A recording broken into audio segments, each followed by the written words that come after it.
பாம்பு வெடிக்க இன்னும் 5 நிமிஷம் தான் இருக்குது.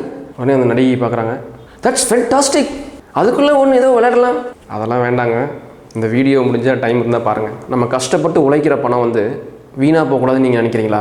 இன்னொருத்தவங்க வீட்டு குப்பையை வந்து நீங்கள் கண்ணில் பார்க்குறதே ஒரு அருவருப்பாக ஃபீல் பண்ணுறீங்களா? ஏதோ ஒரு குப்பை மேட்டெல்லாம் நீங்கள் கிராஸ் பண்ணும்போது என்னடா அப்படின்ட்டு ஒரு முகம் சுளித்து கொண்டு போகிறீர்களா? என்னப்பா இது, சாக்கடையெல்லாம் ஒரே குப்பையாக அடைச்சி கிடக்குது, இதனால் மழை நீர் வடிகிறதுக்கு வழி இல்லையே அப்படின்னு நினைக்கிறீங்களா? அப்போ உங்களுக்கான வீடியோ தான் இது.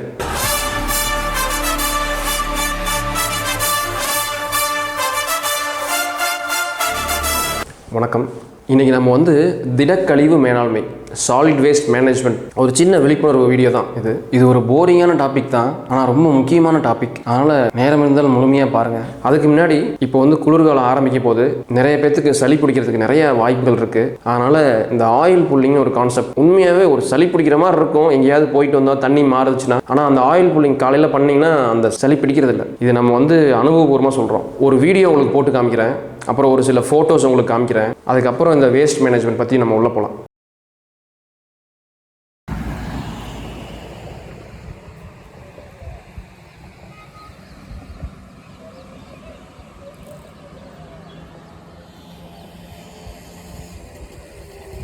ஒரு வசதி வாய்ந்த பஞ்சாயத்துன்னு வச்சுக்கலேன், அவங்க வந்து குப்பையை வந்து ஒரு 10 பேரை சேர்ந்து எல்லாம் சேகரிக்கிறாங்க. அந்த குப்பைகளை டிராக்டரில் அள்ளி அள்ளி போடுறாங்க. பெரிய ஆறு, அந்த ஆத்தங்கரையில் கொட்டிடுறாங்க. கொட்டி அதுக்கு தீ வச்சிடறாங்க. இவங்களுக்கு புரிஞ்ச குப்பை மேலாண்மை வந்து இவ்வளவே தான். நீரின்றி அமையாது உலகம்னு சொல்லியிருக்காங்க. ஆற்றில் கண்டிப்பாக அது கலக்கும் தானங்க. ஒரு ஆறு வந்து நம்மளுக்கு தாய் மாதிரி தான். அந்த தாயை எப்படி நம்ம மாசுபடுத்துறதுக்கு நம்ம மனசு வருதுன்னு நமக்கு தெரியல. சாலிட் வேஸ்ட் மேனேஜ்மெண்ட் ரூல்ஸ்லேயே இருக்குது. ஒரு நீர்நிலைக்கு 100 மீட்டருக்கு அந்த பக்கம் தான் நம்ம வந்து குப்பையே போடணும்னு இருக்குது. ஆனால் அது யார் கடைபிடிக்கிறாங்க? இன்னொன்று, ரோட்லாம் பார்த்தீங்கன்னா ஏகப்பட்ட குப்பை, அதை சுத்தம் பண்ணுறதுக்கு ஆளுங்களை வச்சு சுத்தம் பண்ணிட்டு இருக்காங்க. இதெல்லாம் ஏன் நடக்குது? இதுக்கெல்லாம் யார் காரணம்னு நினைக்கிறீங்க? நம்ம தான். நம்ம வந்து வீட்டில் சோர்ஸ் செக்ரிகேஷன், வீட்லேயே குப்பையை பிரிச்செடுத்தோம்னா இவ்வளோ பிரச்சனை வந்து வரவே வராது. நீங்கள் எங்கே போனாலும் குப்பை மேடு தான். மாடு ஆடெல்லாம் குப்பையில் போய் சாப்பிட்டு அதுக்குள்ளே பால்தீன் கவர் தாங்க உள்ளே போவோம், அந்த வயிற்றுக்குள்ளெல்லாம். அது நம்ம ஃபுட் செயின்லேயும் நம்ம வந்துடும். மெரைன் பொல்யூஷன்லாம் பெரிய பிரச்சனை.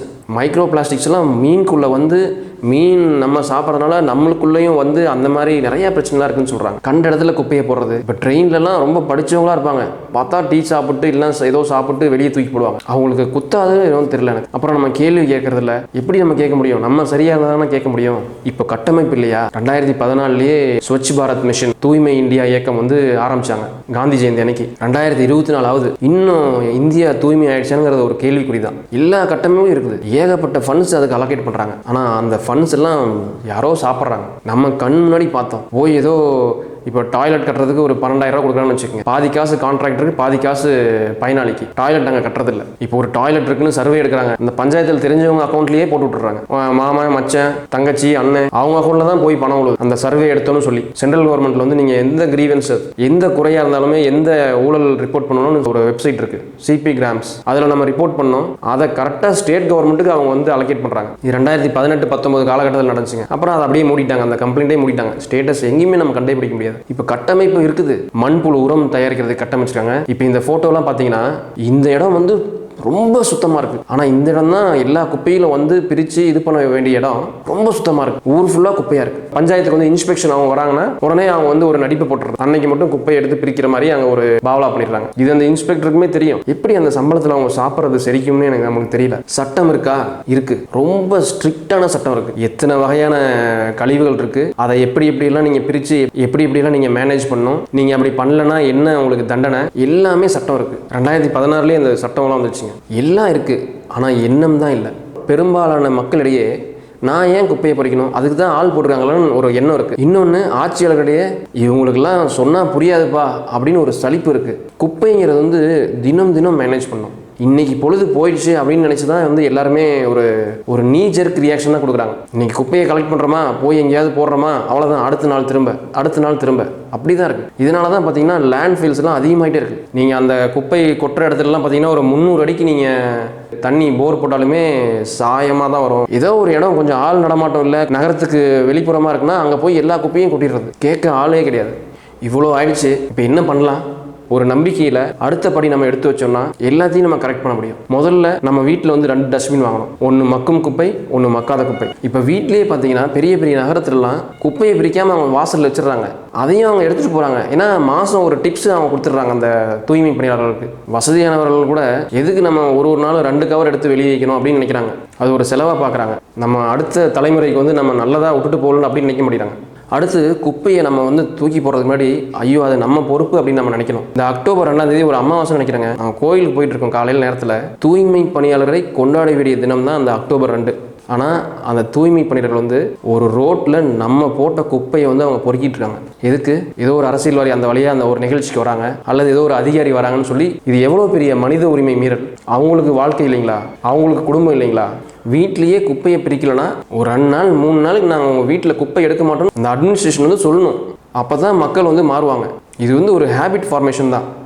பள்ளி மாணவர்கள் மாணவிகளை வந்து மாதம் ஒரு முறை நீங்கள் எல்லா தெருக்கோயிலையும் கூட்டு போய் குப்பையை பொறுக்க வைக்கணும். அப்போ தான் அவங்களுக்கு வந்து குப்பை போடக்கூடாதுன்னு மனசில் பதியும். இன்னொன்று பெற்றோர்களுக்கு அப்போ தான் வந்து அறிவு வரும். ஐயோ குப்பை யாராவது போட்டாங்கன்னா நம்ம குழந்தைகள் தான் போய் பொறுக்கணும் அப்படின்னு சொல்லிட்டு. அப்புறம் இந்த இண்டஸ்ட்ரியல் வேஸ்ட் வந்து அது பெரிய ஒரு பிரச்சனை.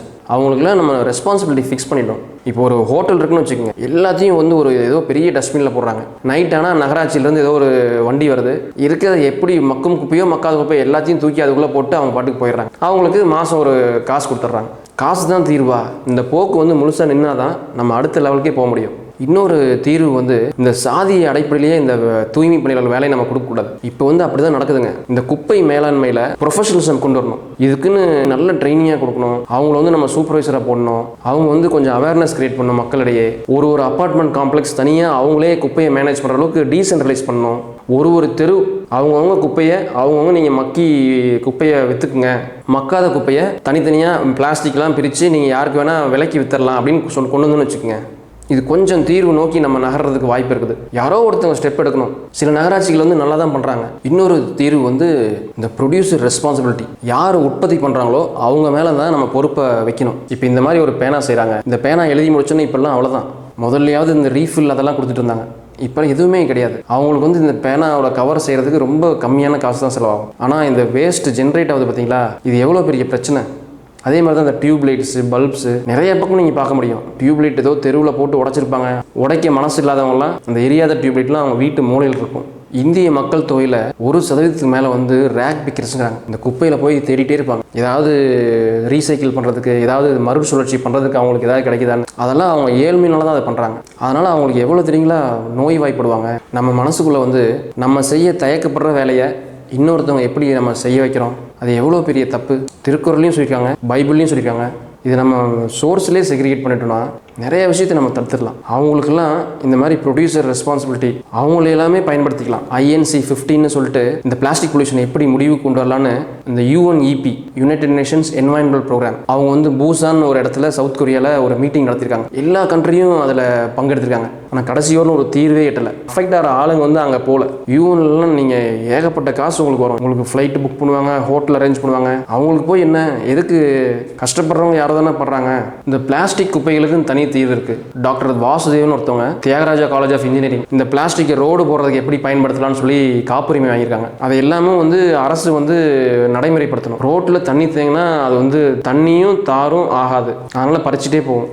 ஆனால் அந்த பிளாஸ்டிக் வந்து அந்த விஷயத்தை வந்து தடுக்குதுன்னு சொல்கிறாங்க. அதை அந்த காலேஜுக்குள்ளேயே ஏதோ ஒரு ரோடெல்லாம் போட்டு செயல்முறைப்படுத்தி காமிச்சிருக்காங்க. இப்போ வந்து அரசியல் கட்சிகள்லாம் வந்து அவங்க மேனிஃபெஸ்டோலேயே போடணும். குப்பை மேலாண்மை ஏதோ ஒரு அரசியல் கட்சி மேனிஃபெஸ்டோ இருக்குதா சொல்லுங்க பார்ப்போம். இப்போ புதுசாக வர்றவங்கலாம், இப்போ தமிழக வெற்றி கழகம்லாம் அவங்க மேனிஃபெஸ்டோவில் போடணும். இந்த குப்பை மேலாண்மை உண்மையாகவே ஒரு பிரச்சனைன்னு உங்களுக்கு தோணுச்சுன்னா ஏதோ ஒரு பார்ட்டியில் மேல் லெவலில் இருக்கீங்க, இதை கண்டிப்பாக போய் சேருங்க தலைமைக்கு. ஒரு காலத்தில் சக்திமான் ஒரு சீரியல் வந்துட்டு இருக்கோங்க. அந்த எபிசோட் முடிஞ்சோடனே இந்த சக்திமான் வந்து குழந்தைகளுக்கு வந்து ஏதோ ஒரு நல்லது சொல்கிற மாதிரி ஏதோ ஒரு கருத்து சொல்லுவார். அதே போல தான் அந்த குழந்தைகள் அதிகமாக பார்க்கக்கூடிய நடிகர்கள் நடிகைகள்லாம் அவங்க ஒரு ரெஸ்பான்சிபிலிட்டி எடுத்துக்கிட்டு ஏதோ ஒரு சமுதாயத்துக்கு திரும்பி கொடுக்கணும். இப்போ விஜய் அவர்கள்லாம் கட்சி ஆரம்பிச்சிட்டாங்க.